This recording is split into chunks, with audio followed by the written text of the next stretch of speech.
orlov har nu varet i 6 uger. Hej, skat. Hey. I flere år har jeg længtes efter at få tid til mig selv. Men overgangen fra et hårdt arbejdsliv til relativ frihed går ikke helt efter min plan. Jeg bliver nødt til at opsøge inspiration og forandring. Det er sådan en lille en. Du skal tage hver morgen i et halvt år. Det er et nyt produkt, der hedder Nyasin, som vi tester for bivirkninger.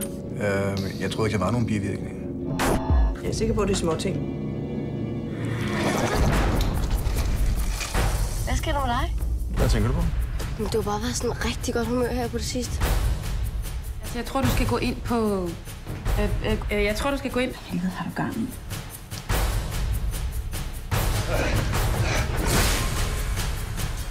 De der piller. Vi standser forsøget. Dem er jeg sgu smidt ud. Jeg skal sgu ikke spise flere af dem.